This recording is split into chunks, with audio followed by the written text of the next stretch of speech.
What is up, everybody? I'm Chaz Vandemotter.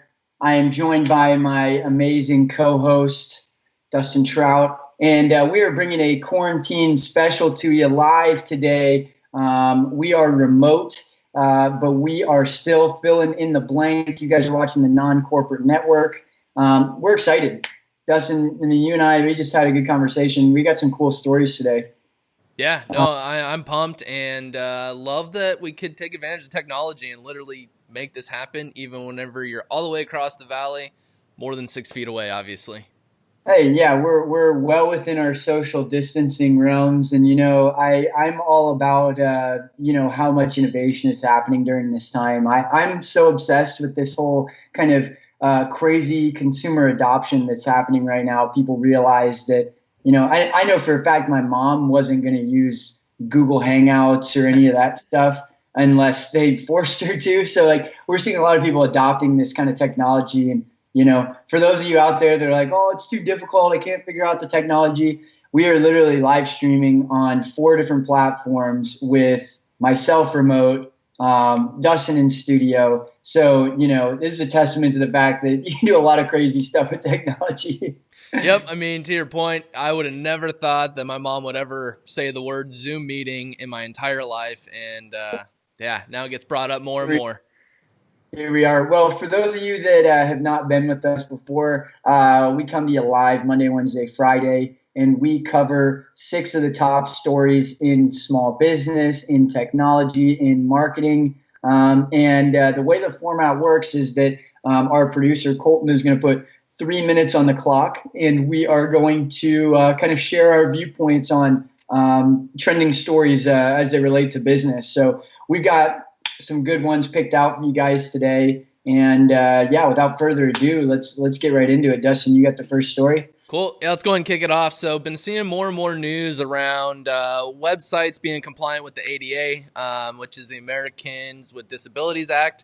Been seeing some stuff in terms of big brands and big people just getting sued for it, including Domino's and Beyonce, for things such as just font sizes not being able to be adjusted, navigation, and just not appeasing those Americans with disabilities. And so I'd love to get your thoughts on, do you think it's good to be suing, or I guess what are your thoughts there? Yeah, no, well, I'll tell you, the water is very murky in terms of what's allowed and what isn't. I mean, I think that overall we're both going to find some common ground here. That you obviously have to be appeasing of people with disabilities, and they have a different kind of path online that we're not necessarily super familiar with, and so. I think that we have to take that seriously. Their web like habits, I think, are very important for us to consider. So, there needs to be some kind of governing body or something in play that helps to mitigate these issues. Because, yeah, I mean, I think it can become something frustrating, and it almost is like rights. If we're not being mindful of people with disabilities and their web browsing kind of preferences and the things that hold them back from being able to, transact online, we have to make a change. Yeah, I mean, it's interesting. It's people were polled, and 69% of people that have disabilities will leave a website as soon as they realize that it's not designed or functionable for their disability in particular, which is Yeah, pretty amazing. There's also the other argument where, is it cost prohibitive for companies to do this? I mean, sure. there's a lot of questions that go in, and in terms of the suing, I think there might be a better way to approach it in terms of figuring out what these complaints are and then building out guidelines to help with those different disabilities. I mean, Right. simple things like having a little button to adjust font sizes. I mean, we're marketers. There are things that we do in terms of putting timers on checkouts for promos to expire.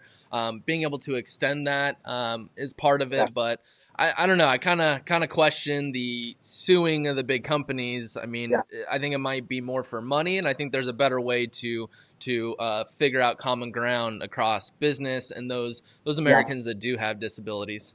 Well, I hear you. I think that, at the end of the day, we got to figure out a way where we can kind of streamline those processes. I'm reading off this article. It seems like out of 10 million web pages that they looked at, 98% of them had non-compliant menus, 83% failed to utilize accessibility buttons, 89% of them had non-compliant pop-ups. So this is an issue across the board. This isn't just one website here, Domino's over Mm-hmm. here. This is a real issue. So yeah, I agree with you. I think it can be cost prohibitive. So, adding on a lawsuit onto, hey, spend 10,000 dollars on development to appease this. But I think we all have to be in tune with personalization in the web browsing experience too. So this is going to help with that. I think it's going to kill two birds with one stone. So optimize your freaking websites. And, I think that if you're not going to follow these rules once we put these things out, that lawsuits are going to be one of the few things that intimidate people enough to actually make those changes. Yep. No, love all points there. Our Yeah. next topic is going to be around contribution marketing. There's a lot of polls going on how companies should market. Been seeing more and more of the consumers are saying that it is okay to keep marketing. It's not bad, but how to approach it, I think, is where the conversation is. And contribution marketing is where you give something back in return for some sales. It's come up on a few previous conversations. We've been toying with the idea. We partnered up with State 48 and has some shirts and would love to sell them and take 100% of the proceeds to then donate back to other businesses and help with their marketing. Do you think it's more of a PR play, or what are your thoughts on the whole Yeah. contribution marketing? Yeah, no, I think it's a cool story, and we're definitely seeing a lot of brands that are getting behind this. And as an example, with the State 48, I think that there's a lot of different brands that are doing things. Loom is a cool company that's made their product very accessible to people. I think that it can kind of kill two birds with one stone here. You're giving people the ability to very frictionlessly be introduced to your product, and in a way where it's a no-brainer to be introduced to your product because it's free. And so I think that from that end, it can definitely raise brand awareness, put you in the mind of your consumers. My worry is just that with this whole crisis going on, SBA loans being awarded to businesses kind of a dime a dozen, I wonder if investing in giving things away that are a monetary cost to a business are going to affect them. I do think that this is a good time to be building brand equity. So it's hard to argue against that, but I do advocate for business owners and in this time giving things away and paying to give things away. Compared to advertising, where at least you can be getting your message out in a way where that money can come back to you. I think it is a more strategic play. But yeah, I'm with you. I think it's difficult to argue that point. Yeah, I think it's just being methodical in what you are offering. Don't just pull something out of thin air just for the PR side of it, but really, Right. really look at what you have in your tool chest and see what it is that you can give back to the community. For Right. example, it's instead of just giving money away, what we're going to do is take time and help other brands grow their marketing, which in turn keeps employment there. But if we were to do something where it's just, all right, well, every shirt sold, we're going to give one to um, people in need or something like that, where we're not in the clothing business, we're in the marketing business. So Right. I think it's all about how you approach what it is that you're giving back, and Right. doing it with a good heart, which if you do it with a good heart, you'll reverse engineer what skills you do possess, and that's really going to have an impact on the community. No, I agree. As opposed to giving away like branded pens or something, if there's something that can actually, move the needle, make a difference for somebody, then I think that, that's what a great business can do is tell a quality story and be memorable. So if you can be memorable with what you're giving away, I think that it can definitely be something you can capitalize off of. Don't do it transactionally though, business owners. Do it in a giving back type of way. Exactly. All about where your heart is. Next Yeah. up, eMarketer forecasts that digital or video ad spending is increasing, and so they're projecting it from 15.93 billion up to 17.18 billion. So there's more money being spent on the video marketing side of things. I'm totally for it because it's a way to communicate while keeping that social distancing. I'm always been a huge proponent of video. I mean, how many times have you received a text where you thought they were saying one thing or their tone was a bit different than what they actually intended? You get to avoid that with video. I am completely all for this. Yeah. What are your thoughts? Well, I mean, the trends are definitely moving in that direction. Even with how down of a quarter we're having, we're still set to exceed video spending by 26% over the course of this year from last year. So I think people are buying into video. I think that you have to do it in a very strategic way. And I'm a big advocate of doing these personalized videos from a sales side and almost taking that personalization to the next level. I think that if you try to create a video to blanket all your customers across an entire cohort, that you're not going to be able to, I like to say, twist your finger in the bullet wound. You're not going to really be able to hit them as hard and show them that you understand not only the pain points that they have, but why you're the best person suited to solve the problem. So being able to take that to a one-to-one perspective for sales that are going to, bring back a significant ACV, I think that it is an even better play than advertising because at that point you're able to edify people. And I think that the mediums of your videos that you can be sending go farther and wider past just your advertising. You can send a video via email, via any social media, via text message. Like there's so many more mediums of communication to where you can find people's preferred method and hit them directly with something. So I know it's time consuming, can kind of be a bottleneck, but it's free. I can, for $0, I can send videos myself to specific people. So I'm an advocate of saving your money right now and maybe taking an approach like that. Yeah, I mean, I hear you on all fronts. On the paid media side, speaking of personalization, it'd be cool if you have a robust CRM. I mean, you could segment by even first name and literally make videos and all the differences in the beginning, can run ads to those people and, hey, Chaz, blah, blah, blah. And all of a sudden it's like, wait, this is an ad that actually talks about my name. So I mean, there's a lot that you can do What about on the video side. baseball teams in the background with the geographical stuff that we were talking about? What's that? Like we were talking about how you could personalize the video as well just by geographics and go, okay, everybody in Atlanta, I'm going to send this ad to, and I've qualified them as baseball fans. So I'm going to put an Atlanta Braves logo in the background for this cohort. And so you can still kind of hit some personalization, even if it's just an affinity to a sports team. So I think that, that is definitely a good way to kind of increase the personalization. Yep. I love it. Are we up on time on that one? That I'm not getting. We are, sir. We are. Okay. All right. Well, jumping into our next story. Shake Shack is sending back its coronavirus relief package. They were actually awarded a little over, I think it was $10 million.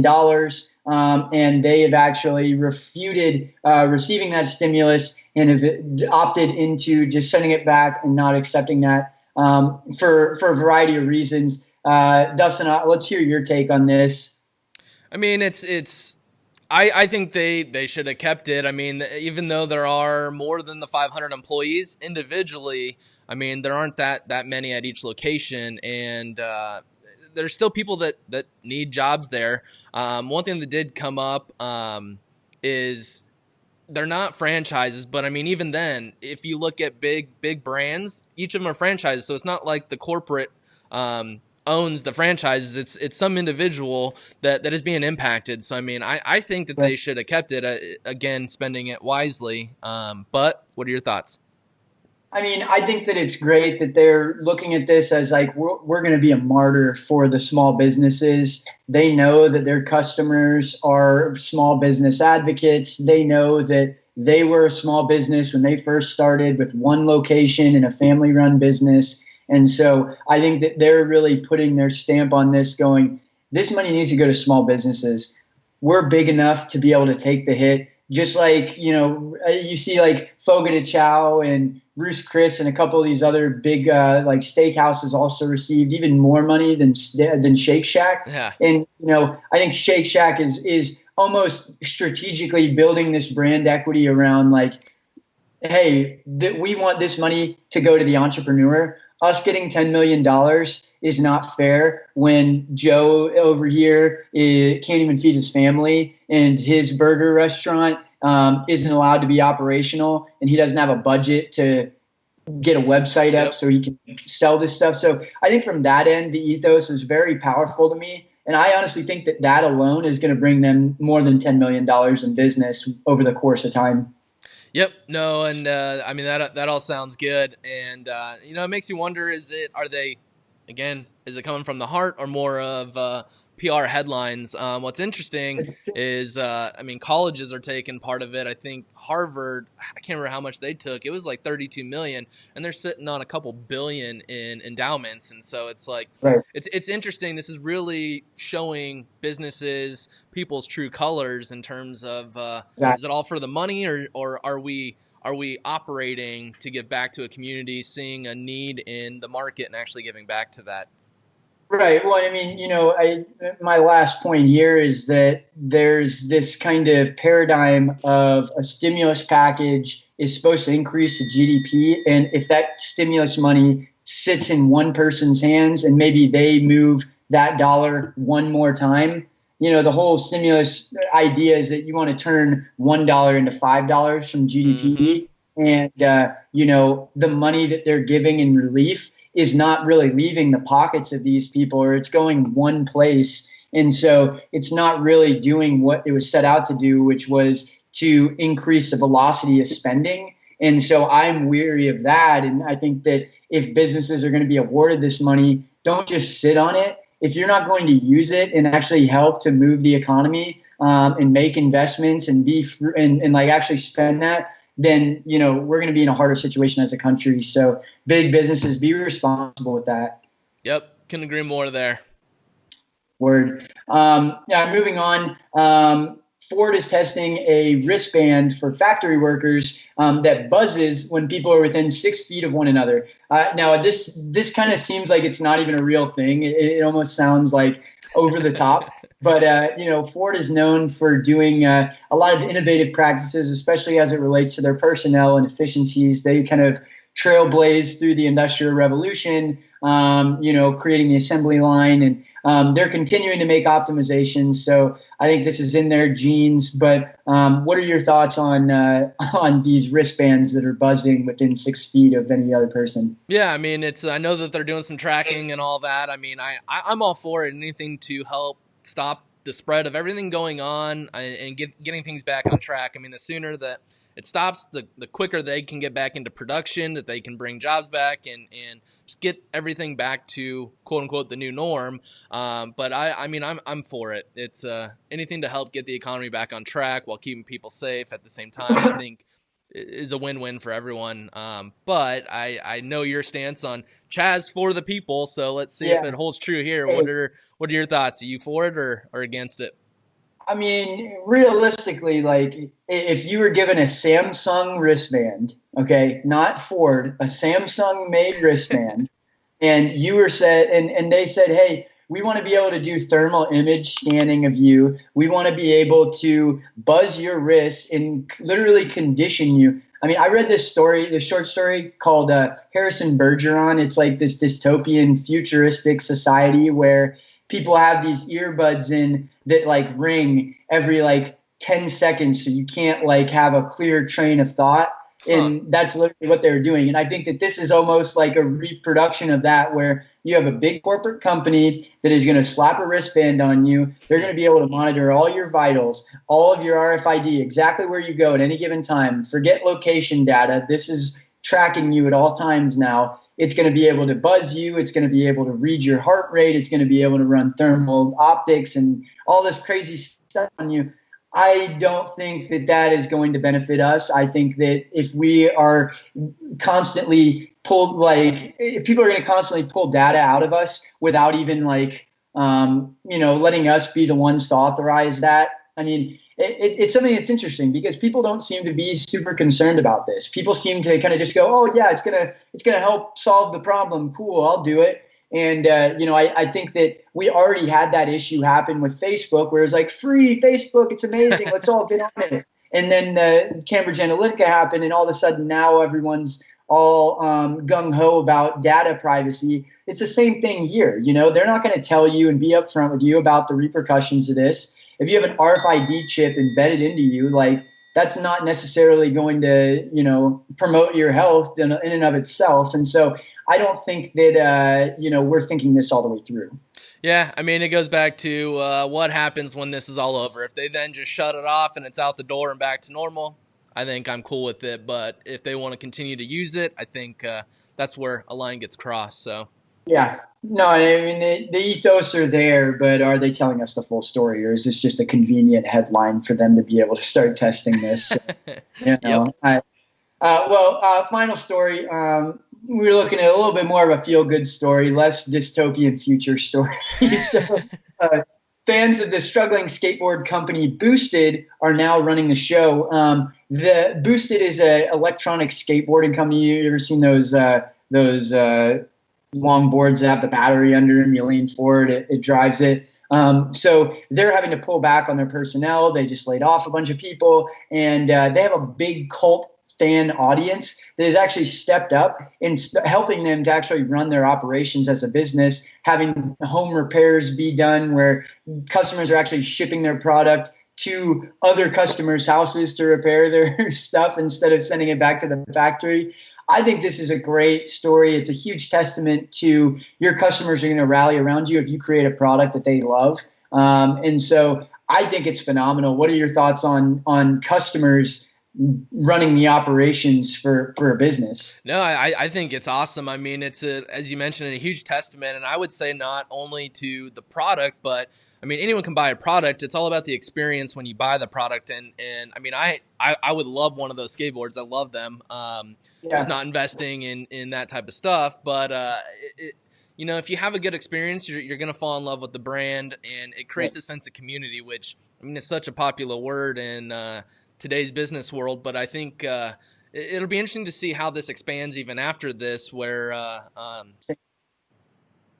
yeah, no, I agree. Is it sustainable is my question. Like how many skateboards can you be selling still? How many customers can you be serving still? I think that, in advertising, user generated content is obviously a big topic of discussion. Mm-hmm. How can you get your own customers to create content about you? Because people are going to trust a happy customer way more than they're going to trust the brand saying that they're amazing. So I think this is almost a form of user generated content in the sense that the actions speak for themselves. The fact that they have customers that love their product so much, they're like, oh yeah, just go ahead and have people send me the skateboards and I can just tune them up. And just like, are you serious? But like seeing that and seeing people that are willing to do that, it tells me as somebody that isn't a customer, wow, this must be a really phenomenal product. Mm-hmm. This must be a really great brand that they stand for. And I'm sure that they're doing some giving back. I mean, this started on Kickstarter. So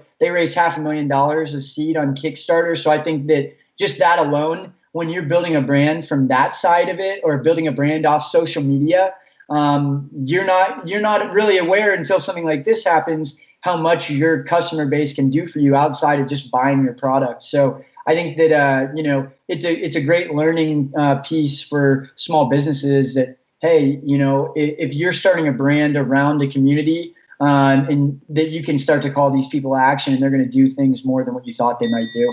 Yep. It goes back to not just selling things to make money, but selling things to really help the audience that you're going after and doing it in a good way.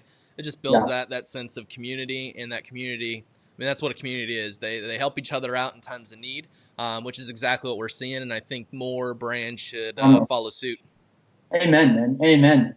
Well, with that, that is our sixth and final story. I liked it. I liked the remote. I think we made it happen. This is solid. Yeah, I like it. I mean, thanks Ecamm, thanks Restream. I mean, thanks Colton for helping make it happen. I mean, there's a couple tools in place, but I mean, it's Could literally start your own TV show and don't even need to be in the studio together. I mean, look at Stephen A. Smith and Hey, First man, Take and all that. It's we're I'm coming for telling you. you, we're on the come up, and thank you everybody for being with us. I mean, this is just the very tip of the iceberg here. We want to continue to bring you guys engaging content in a way that is fun and not draining. I know, I used to have to watch CNBC with my dad in the mornings, and we were eating breakfast, and I felt like I had already gone through an entire day of school by the time I was leaving off of 30 minutes of monotone old guy. So, thank you guys for being with us and supporting us. Thank you, Dustin. Thank you, everybody. But yeah, that was